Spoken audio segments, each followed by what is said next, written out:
শুভ সকাল। আবার আমার আমি জুই ব্লগে সবাইকে স্বাগত জানিয়ে আজকের এই ব্লগটা শুরু করছি। সকালটা আজকে ভীষণ সুন্দর কাটছে, কারণ সকাল থেকেই মাইশোর প্যালেসে যাব, তার জন্য তৈরি হওয়ার প্রস্তুতি। সবাই মিলে বেরিয়ে পড়লাম। এখানে আমরা সংস্কার ভারতীতে যারা এসছি আমাদের কনফারেন্সে, তো সেই পর্বটা শেষ করে এবার আমরা একটা দিন মাঝখানে আমাদের ছুটি রয়েছে, মানে কোনো কাজ নেই। পরের দিন আমরা ত্রিপুরায় ফিরবো। তাই ভাবলাম যে আজকের দিনটাই আমরা দারুণভাবে কাজে লাগাই, কারণ মাইশোরের ব্যাঙ্গালোরের এত কাছে এসছি, কিন্তু মাইশোর প্যালেস দেখবো না সেটা তো হয় না। যাই হোক, অনেকটাই চলে এসেছি, যেতে যেতে এবার অনেকটা দুপুর হয়ে গেছে। ভাবলাম যে এবার লাঞ্চ করে নেওয়া যাক। লাঞ্চ করে আমরা আমাদের মেইন জায়গায় আমরা যাব। তো তার জন্য আমরা একটা রেস্টুরেন্টে, রাস্তার পাশেই ছিল রেস্টুরেন্ট, সেখানে নামলাম। আর এত সুন্দর করে সাজানো ওই রেস্টুরেন্ট, কি বলবো, দেখতেই পাচ্ছ, ভীষণই সুন্দর করে সাজানো। তো ভাবলাম যে এখানে নেমে লাঞ্চটা করি, তারপরে আমরা আবার বেরিয়ে পড়ব। আর বুঝতেই পারছো, এতজন সবাই একসাথে হয়েছি, আর এত সুন্দর জায়গা, সেখানে ফটো সেশন, রিল, সেগুলো না বানালে কি হয়? একটা খাওয়ার জায়গা যে এত সুন্দর হতে পারে, মানে এটা আমার কল্পনার বাইরে।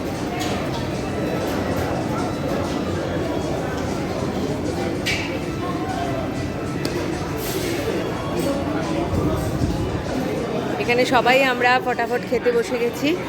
আমাদের জন্য ভেজ একটা কিছু অর্ডার করে ফেল, সিম্পল কিছু একটা। তারা তো অর্পিতা তো আমরা এখন অর্ডার করি, তারপর দেখা হচ্ছে। যাই হোক, ফটাফট অর্ডার করলাম সিম্পল ভেজ বিরিয়ানি, আর সাথে যাদের চিকেন নেওয়ার ইচ্ছে ছিল নিয়েছে। আমি সিম্পল ভেজ বিরিয়ানি খেয়েছি, কারণ সেদিন মানে আমার অন্য কিছু খেতে ইচ্ছে করছে না। তো চলো এবার খাওয়া দাওয়ার পর্ব শেষ করে আবার বেরিয়ে পড়তে হবে।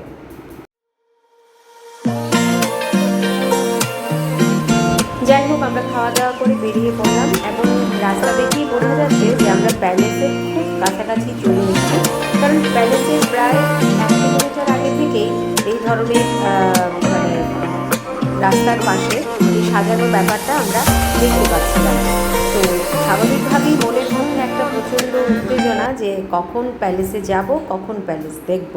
মাইশোর প্যালেস মানেই একটা অন্যরকম কিছু কথা বলে, তাই না? তো চলো, আমরা একদম প্যালেসের সামনে এসে গেছি। এবার প্যালেসে আমরা ঢুকবো। ঢোকার কিছু নিয়মকানুন তো রয়েছে, তো যাই, আগে গিয়ে দেখি কি হয়।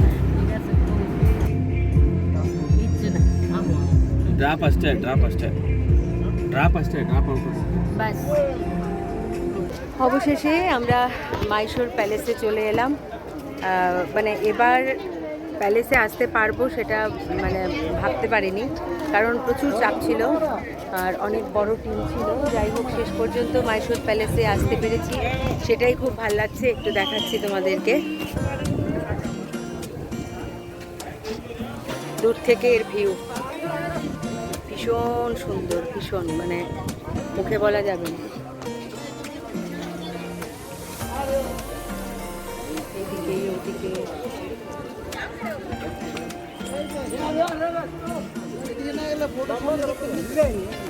पूरा कच्चो 42 लाख रुपये खर्चा किया, और इसको आर्किटेक्चर हेनरी इरविन इंग्लैंड से आया। चामुंडा मूर्ति देखिए, 50 किलो पंचधातु से बनाए। मैसूर 13 साल पुराने।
আর আমরা ওখানে গিয়ে একজন গাইড আমাদের সাথে নিয়ে নিলাম, তার জন্য ওনাকে আমাদের 400 টাকা পে করতে হয়েছে।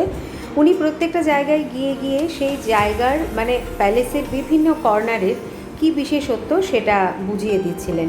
এখানে যেমন উনি মানে কি হয়েছিল, কোনটা রাজদরবার, কোনটা বাইরের দরবার, রাজাদের একটা অন্দরমহলে একটা দরবার থাকে, আবার অন্দরমহলের বাইরে সাধারণ প্রজাদের জন্য কিছু দরবার থাকে। তো এগুলো উনি খুব সুন্দর করে এক্সপ্লেন করে দিচ্ছিল, সেটা আমরা দেখতে পাচ্ছিলাম। এখানে বলছিল যে বিভিন্ন সময়ে বিভিন্ন সিনেমার শুটিং এখানে হয়।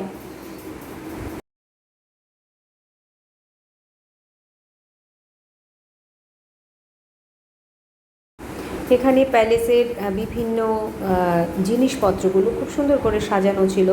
রাজাদেরকে যারা বিভিন্ন সময় অন্যান্য দেশের রাজারা উপহার নিয়ে আসতো সেগুলো দেখাচ্ছিল।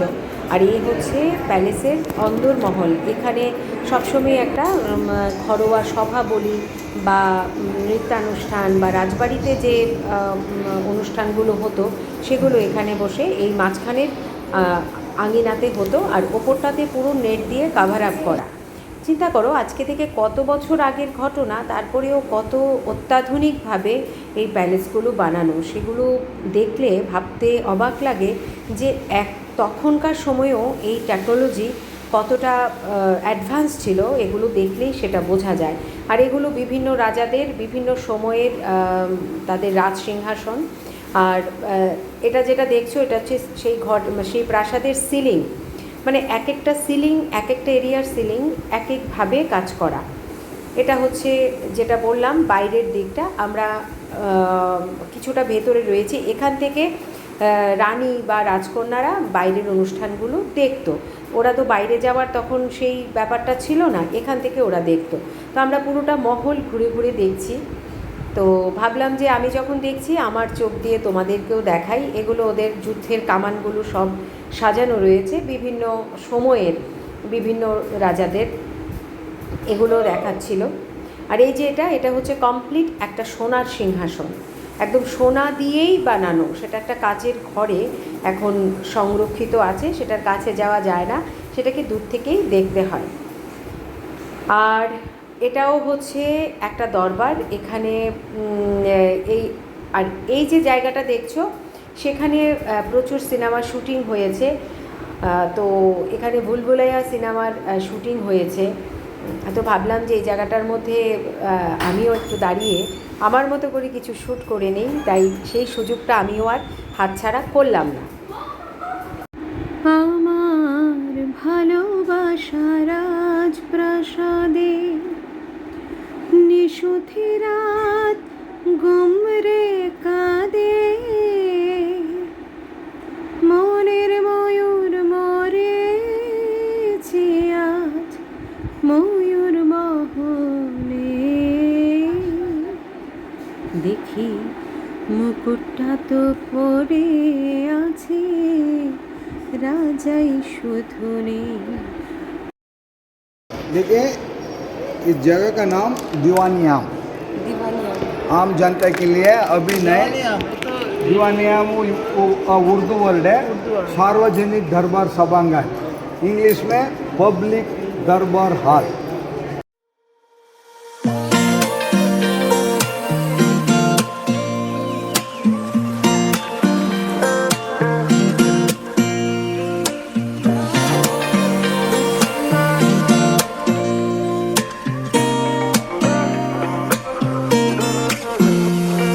এই হচ্ছে সেই বিখ্যাত স্পট যেখানে বুলবুলাইয়া যে মুভিটা ছিল সেটার মেরি ঢোলনা গানটা বিখ্যাত, বাংলায় যেটা আমি যে তোমার, আর হিন্দিতে মেরি ঢোলনা।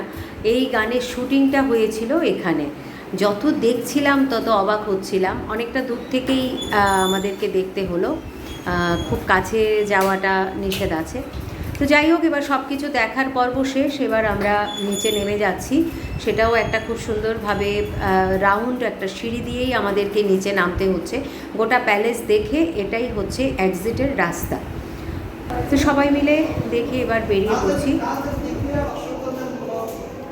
আমাদের দেখা কমপ্লিট, মাইশোর প্যালেস দেখা। তোমরাও দেখলে আমার চোখ দিয়ে, সত্যি অসাধারণ লেগেছে। কিছু বলার নেই। তো চলো ব্লগটাকে এখানেই শেষ করব, তারপরে হয়তো আমরা একটু এখানে এদিক সেদিক আরও ঘুরবো। এই ব্লগটাকে আমি এখানেই শেষ করছি, না হলে ব্লগটা প্রচুর বড় হয়ে যাবে। তো কেমন লাগলো আমার চোখ দিয়ে মাইশোর প্যালেস তোমাদের অবশ্যই জানাবে। আর যদি ভালো লাগে তাহলে প্লিজ তোমরা কমেন্ট করে জানিও, সাবস্ক্রাইব করে দিও। আবার দেখা হচ্ছে পরের ব্লগে। টাটা।